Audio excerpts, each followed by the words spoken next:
America has meant home to me, and I don't want to have to let that go.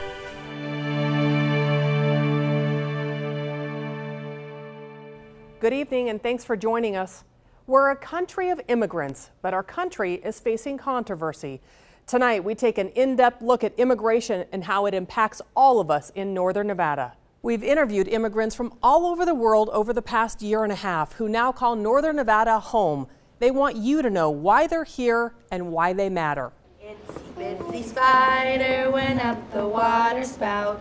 Maria Toka. Nice job. Do you want to spray again? Doesn't know any other way than the Nevada life. This is just what we know now. This is our life. Thank you, Maya. Can you put that in your cubby?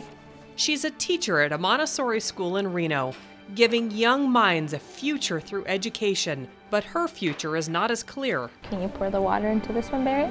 Her family left Mexico to chase the American dream when Toka was 4 years old. We were told that we were going to Disneyland, and that was a brilliant idea to tell us, I think, at that point. As Toka grew up, she learned to speak English, adjust to a new culture, and embrace her diversity, something she's now instilling in her son.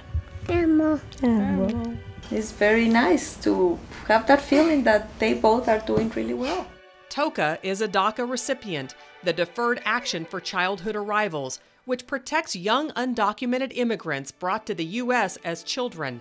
She has met several guidelines to stay in the country. The president has said he wants to end DACA. Now he faces a number of legal challenges to keep the program. So at this point, the future of 800,000 immigrants is up in the air, and so is the uncertainty with the immigrant community. I definitely started to panic a little bit. Immigrants just want to be heard, and Toka wants people to know they are more alike than different.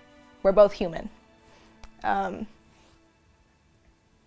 think that understanding that the thing that connects us both is that we're both human, and we both have our families, and we both want what's best for our children. I think that impacts us more than we think. The immigrant community as a whole is worried about an uncertain future. A lot of concern.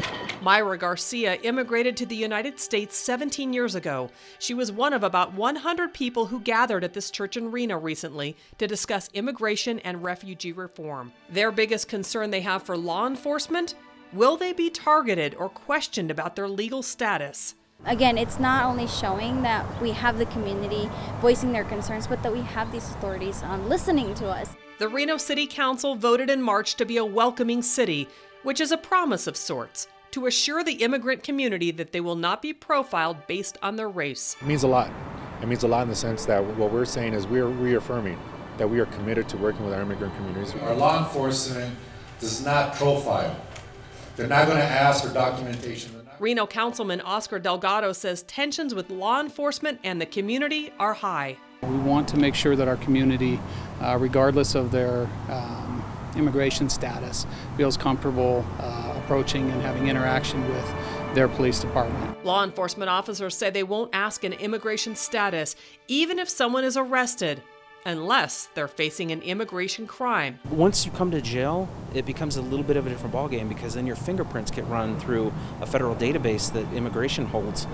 And if that person is identified as being somebody that's been previously deported or stopped at the border, things like this, then immigration will send over a warrant. You did it, Bishop. As for people like Maria Toka, she says she'll keep working, abiding by the law, hoping the DACA program continues. Even some of my students' parents were asking me, or even telling me that they just supported me and were willing to fight with me, and it's been really nice to hear that from that kind of community. Toka wants people to know she matters in her school, in her neighborhood, and hopefully in the U.S. When you think of who has immigrated to the United States, you probably think of people from Mexico. But our cultural landscape is much more colorful. Next, meet a former military interpreter from Afghanistan. He knew his life was in danger if he stayed and came to Nevada to stay alive.